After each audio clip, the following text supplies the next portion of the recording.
Hello ब्रुवन। I am Aman. YouTube study में आप सभी का स्वागत है। शुरू करते हैं आज का करंट अफेयर्स। हाल ही में किस स्टार्टअप कंपनी ने भारत की पहली इन ऑर्बिट स्पेस मलबा निगरानी और ट्रैकिंग प्रणाली विकसित की है?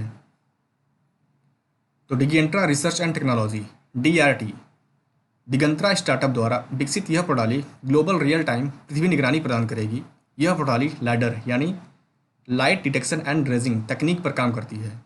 यह सिस्टम अंतर्राष्ट्रीय अंतरिक्ष एजेंसियों को अंतरिक्ष मलबे को ट्रैक करने और मैपिंग करने में मदद करेगा। नेक्स्ट, हाल ही में किस राज्य सरकार ने अपने यहाँ डिजिटल अर्थव्यवस्था मिशन के गठन को मंजूरी दी? तो कर्नाटक राज्य सरकार ने। यह मिशन कंपनी अधिनियम 2013 की धारा 8 के प्रावधान के तहत शुरू किया जा रहा है।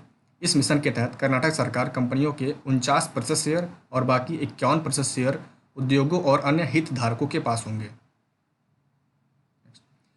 केंद्रीय प्रत्यक्ष कर बोर्ड CBDT ने किस संगठन के साथ डाटा साझा करने के लिए समझौता ज्ञापन पर हस्ताक्षर किया? तो केंद्रीय अप्रत्यक्ष कर और सीमा शुल्क बोर्ड CBIC से। ठीक, इस समझौते से नियमित आधार पर CBDT और CBIC के बीच सूचनाओं के आदान प्रदान को सुविधाजनक बनाने में मदद मिलेगा। नेक्स्ट, हाल ही में किस राज्य सरकार ने अपने सभी जिलों में कोविड-19 के लिए सेल्फ टेस्टिंग प्रोग्राम शुरू करने की बात कही है? तो उत्तर प्रदेश राज्य सरकार ने। ठीक, उत्तर प्रदेश सरकार ने सभी जिलों में कोविड-19 के लिए स्व परीक्षण प्रणाली शुरू करने जा रही है, जिससे कोई भी स्वयं परीक्षण कर सके। हाल ही में किस मंत्रालय ने भारतीय सेना में महिला अधिकारियों को स्थायी कमीशन देने के लिए औपचारिक सरकारी मंजूरी पत्र पर जारी कर दिया? तो रक्षा मंत्रालय ने। ठीक, महिला अधिकारियों को स्थायी कमीशन देने से संगठन में बड़ी भूमिका निभाने के लिए सशक्त बनाने का मार्ग प्रशस्त होगा। हाल ही में किस मंत्रालय ने भारत में अध्ययन कार्यक्रम के तहत पहली बार इंडिया स्कॉलास्टिक असेसमेंट टेस्ट 2020 का आयोजन किया? तो मानव संसाधन विकास मंत्रालय ने। इस परीक्षा में Nepal, Ethiopia, Bangladesh, Bhutan, Uganda, Tanzania, Rwanda, Sri Lanka, Kenya, Zambia, Indonesia और मॉरिशस के लगभग 5000 उम्मीदवार शामिल हुए। हाल ही में किसे BRICS chambers of commerce and industry young leaders के संचालन समिति का मानद सलाहकार नियुक्त किया गया? तो IAS अधिकारी टीना डाबी को। ठीक, ये 2016 की IAS टॉपर रही है टीना डाबी, और इनकी नियुक्ति का सत्र है 2020 से 2023। ठीक, वर्तमान समय में टीना डाबी राजस्थान के भीलवाड़ा में एक SDO यानी सब डिविजनल ऑफिसर के रूप में तैनात है। हाल ही में भारत ने किस देश के साथ मिलकर कोविड-19 के रैपिड टेस्ट किट विकसित करने की पहल शुरू की? तो इजराइल के साथ। ठीक, इस संयुक्त प्रयास के जरिए 30 सेकंड में परिणाम देने वाले रैपिड टेस्टिंग किट पर काम किया जा रहा है। नेक्स्ट, राष्ट्रीय प्रसारण दिवस हर साल कब मनाया जाता है?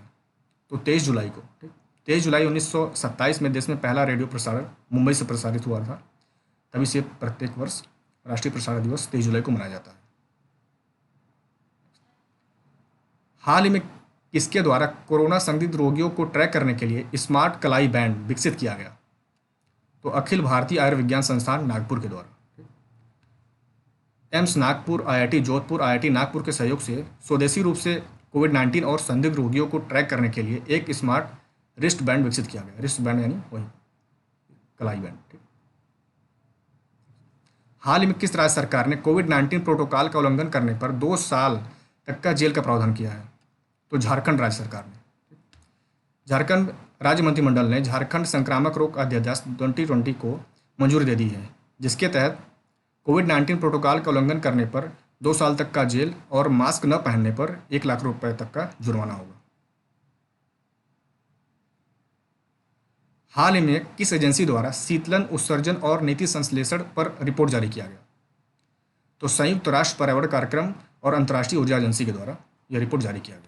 रिपोर्ट के अनुसार 2050 तक दुनिया में कम से कम 14 बिलियन के शीतलन उपकरण की आवश्यकता होगी, जबकि वर्तमान समय विश्व स्तर पर उपयोग में 3.6 बिलियन शीतलन उपकरण हैं, जो कि तापमान में वृद्धि के महत्वपूर्ण कारण है। नेक्स्ट, हाल ही में किस राज्य में शिक्षा विभाग ने राज्य के स्ववित्त पोषित स्कूलों में 3 से 12 तक पढ़ने वाले सभी छात्रों को ऑनलाइन निःशुल्क शिक्षा प्रदान करने का निर्णय लिया है?